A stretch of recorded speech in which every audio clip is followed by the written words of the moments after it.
All right, we're recording. Okay, so today it looks like I learned about something called solar Purpura. Let me go over to it real quick. Um, guess I'll go back the other way. And it's related to when I used to work outside in my 20s all the time in full PPE, hard hat, safety glasses, all that stuff we had to do.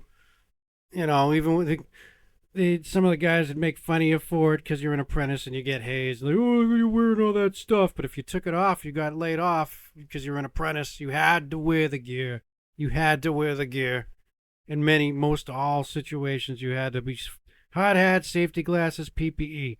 So anyway, this is related to what was going on with things and with China and things manufactured from there because everything I worked with in my apprenticeship with the NJATC, which is, related. It's between the IBEW and NICA.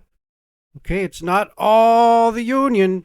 NICA was on the other side of that table, from what I understood and what they told me. And they had a chairman that ran the school that coordinated between the IBEW and NICA.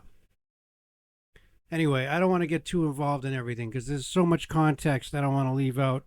I might need an OSHA professional to just tell me a bit about this because that apprenticeship, the first 3 years of it, I had no health problems. I was working out and fit and able to do so many things, and wow, it was the peak of my life. And then the last 2 years, I don't know why it got more and more hazardous, but it did.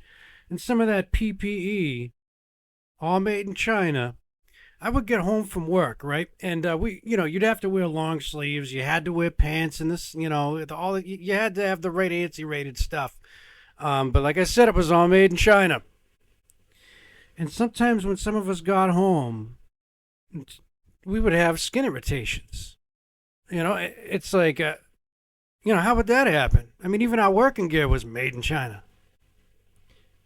So one day in one of our OSHA 30 courses, because we needed extensive OSHA training, not just that OSHA 10, one of our instructors said that if we see any PPE that's sun damaged purple or red, that it's toxic, throw it out, do not use it.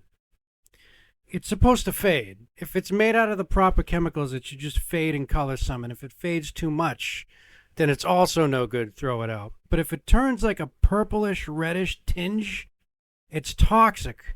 It's not safe to wear. Now, I need an OSHA professional to actually comment on this because when I search about that on the internet, I don't see anything about it. So I got to go back because the solar Purpura is how I never heard of that in my life. I was told it was psoriasis, you know. But to try and go back in the context here, I looked that up.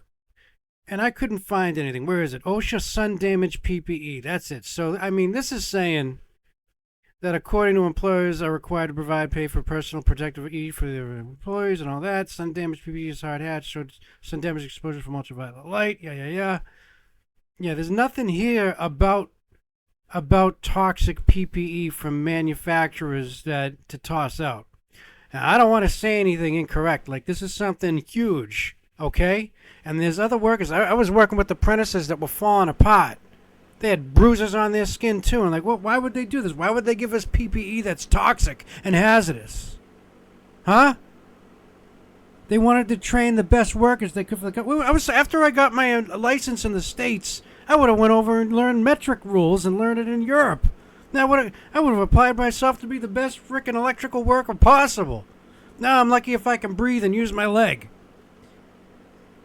I get a vent because working hard sometimes creates character in people that's a little bit intense for people who don't do it for a living. I'm doing a good job keeping cool right now, okay? Because if you're an OSHA professional, let me know. Say something, because I don't see anything about toxic materials here on the internet. Maybe I could search other places. I won't do it now, but these four, I'm going to stick to these 4 tabs I got. So I look up toxic PPE, bad manufacturers, and there's a little bit of information here, about manufacturers, permeability, effectively block hazardous chemicals. I mean, it is known out there, but they're not This is not something the public is easily able to find. Because, how many of our employers are going to be on the hook? Especially if the union was involved with keeping its workers safe and failed to do so. For whatever reason, I'm sure they did their best. I mean, they're going to go and say that, I did not have a father in there. I had a stepfather. And I do not want to get into arguments with nepotism because, some of them will say it's genetics. You just didn't have the genetics, kid. It's not your fault you had bad genetics and you came from the wrong family. That sucks for anyone to hear. But you know what? It's not my fault if they had to start importing hazardous materials either. Maybe it wasn't genetics, huh? There's too many hazards in my 5 years during the Obama administration for me to get into. There's too much context that keeps going back and back and back. I'll just stick to this. So, man, I see I'm all over the place. So somewhere in here it mentions something called solar Purpura, which I never heard of in my life. So I looked that up. And these are the skin conditions I've had. I came out of there with skin conditions that was so horrible. I had a huge one on my leg after an electrical burn. And then this started appearing all over my body. And, I'm trying to go apply to other substantial jobs so I can afford to live in this expensive economy. And instead of being able to focus on my work, I'm getting distracted by these body pains. And, talking about this is going to reveal too much about what's going on in my life. And I hate that, but it's not just about me. And if it had anything to do with hazardous PPE or work-related injuries, I want to know. I want to know because this is what has ruined my life. So I look up this solar Purpura thing, and sometimes it clears up, but where did it say it?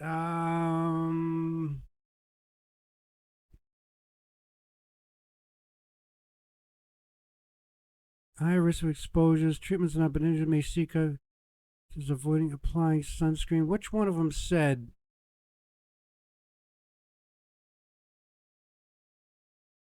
Which one of them said it would lead to an immune disorder? See, I was just looking up these articles earlier and I was thinking about it.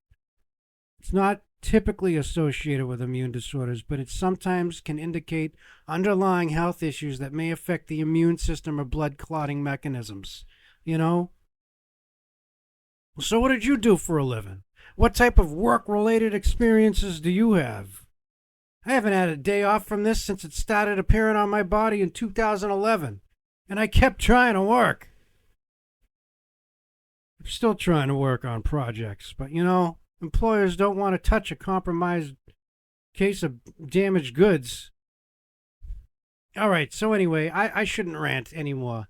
If you work in electrical, if you're out in the elements in full gear PPE out in the sun, you'd want to know if your PPE is actually damaging your body more than it's protecting it. Okay?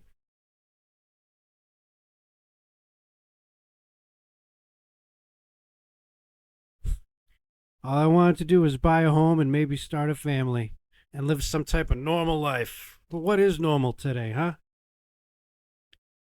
All right, I'm going to end this video here. If you work for OSHA or something like that, let me know. I don't want to spread disinformation, but as far as I know, I remember that OSHA instructor saying that if sun damaged PPE turns red or purple, it's toxic. Throw it out. Do not use it. It's supposed to fade. If it's faded, it still needs to be tossed out, but it's not hazardous. Somebody fact check me on that, please. All right, I'm going to end this video and